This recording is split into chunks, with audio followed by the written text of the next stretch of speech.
another question was, what separates success from failure? Being able to read and not being able to read. Yeah, for sure. This was asked by Zay Battle, who's a junior, I think. Yeah, you're a junior at Ursinus, one of my former teammates. Ness and I were talking about this earlier, and I think ultimately what you have to be able to do is take your failures and learn from them. Like, that's a success in itself. You only fail when you don't learn from it. I used to shy away from anything I could be successful from because I was scared to fail, and I always admitted it. I'm like, I don't want to do, like, I would always do the bare minimum in school because I was like, all right, if I'm doing the bare minimum now and it's good enough, like, I don't want to try too hard and then not do good and be let down and fail, because I'm like, damn, that's the worst feeling in the world, right? So I would ultimately just do the bare minimum, get by, and then if I did fuck up, I would always be like, well, I only did the bare minimum, so... Like, I didn't really try, so it doesn't matter. It doesn't matter. So I would measure... That's how I would measure my success. It would be little stuff like, all right, bare minimum, did a good job anyway, boom. And then... So when you surprised yourself. Yeah. Like, it would be like... Instead of, like, working hard at something. Exactly. And so, like, I wouldn't even fucking try. And then you figure out that is, like, the recipe for disaster. And you don't ever... I mean, some people learn it too late. I didn't, but as soon as I got to college, and I was like, fuck, like, now I'm super, super on my own. And I was like, I really can't do the bare minimum because I want to play football and I don't want to fail. So I fucking tried. This is the hardest I ever tried. Did good. Made a few starts as a freshman in college football, which is hard to do. And that was great. But then at the end, I ended up getting injured, having to quit football, and then leaving college altogether and being like, damn, that was like one big fail. But then I'm like, you know what? No, it really wasn't, because I was one of the 1% that hopped on the college football field and played. I was a student athlete, and I did something that not a lot of people could say they did. So but you also learn more about yourself. Yeah. Like, you learn what your strengths are, what your weaknesses are, and ultimately that one path is just better for you than the other. Yeah. And I feel that's like, if you're going to measure success and failures and all that stuff, I mean, really looking at your failure, looking at your failures like through a lens and like literally like picking up everything you failed at is super unhealthy. First of all, you should only measure success. You should only look at, like, even if it's something as little as like making your bed in the morning, like you should go off of that, not look at what you messed up with. Yeah, small victories. Like, I don't even try to look at like the past anymore and what I could have done better. It's just not even worth it. It just makes it 10 times harder to move forward. I also think that, especially when you're, we were all athletes, and coming from that kind of culture, I mean, there's like a certain amount of pressure. Like, I mean, I remember having like a coach being like, second place is first loser.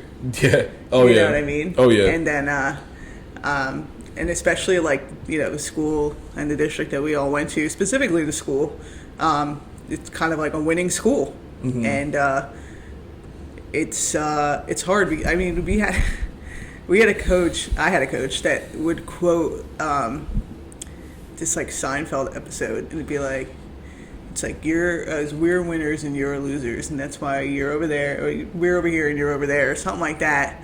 And I mean, that was kind of like, you could only win, like, and everything else was kind of unacceptable. And then so when you leave that kind of environment into the real world, where it's not all about competition, you kind of have to learn about competing with yourself. Mm-hmm. in a way, and giving yourself a little leeway, whereas like maybe other people weren't encouraging you to do that because you're supposed to be tough on yourself. You're supposed to be like 100% all the time, and you know, school records and whatever and all this other stuff. You're like, okay, but is it not enough? Or, you know, so then it's hard to kind of break out of that mentality that nothing's enough. So I think honestly, the success in yourself, the success in and of itself is just accepting things for what they are. And then also, like, I think success, like, a lot of people view that as like an endpoint. You know, why is there a ceiling? Like, you don't just get to be successful. Like, it's something that you continue to do at like varying degrees. I look at it like the Jeff Bezos of the world and people out there who are billionaires. Not to say that like Jeff Bezos is like an awesome person or anything, but you have to be like a little bit fucking crazy to be successful. Like, you have to if you want to keep one-upping yourself. And the problem is, like, people make unnecessary competition with other people when it's really, like you said, just competing with yourself. If you want to like be successful, if you want yourself to be successful, like, this man has over $300 billion. Now he wants to own a fucking basketball team. He's like, now I'm going to fucking space. Yeah, bitch. He's like, I'm going to space. I want to only... Like, it's all funny because, like, he's so fucking rich. Like, he could just stop right now, literally pay everyone in the world's college, or everyone in this country's college tuition. But that's the difference. He's like, he's not stopping. Yeah, like, he's like, I'm better. He's like, I know I'm better than everybody. I ran this game way too long to stop. And it's like, dude, Steve Jobs did the same thing. Psychopath, honestly. But. Psycho, man. Like, you have to be a little bit crazy. But, I mean... being successful, it's like not always about money, but that's just like one good example of being successful. This man he's not going to stop literally until it's like he has to. But that's also a really, not even to cut you off, but I won't remember. That's like a really good point too, like, because you know we're talking about success in terms of money, but these are already people like with money. Like we would think like, oh, all right, if I had $1 million, I would be like set, or like you know, if I had $100 million or like whatever, you'd be like, what else is there to do? Yep. You know, but to chill and enjoy life. But obviously, there's like so much more, which is why, like, you know, just not resting in terms of, you know, you don't want to be complacent. I mean, you don't want to be like what's the word, toxically like hard on yourself. But I think it's a balance. Well, it kind of gets to what we were talking about Friday, right? Friday night. We were talking about how, like, my obsessive tendencies and just like how I want to be doing something so badly, right, that I obsess over it. But then something has to give somewhere else. You have to settle somewhere. You have to settle somewhere else. So, like, sure, you can be super successful with academics, athletics, socially, whatever, business, but something somewhere else is going to suffer. So listen, the other empty glasses are always going to reveal themselves. Yeah. So I was so obsessed with becoming successful athletically that a lot of my social stuff suffered. So I just rekindled a friendship that had suffered a couple of years ago. And I'm like, yo, listen, I apologize for, like, I'll say toxic, that wasn't the word I used, but for, like, just not being a better person when I was competing.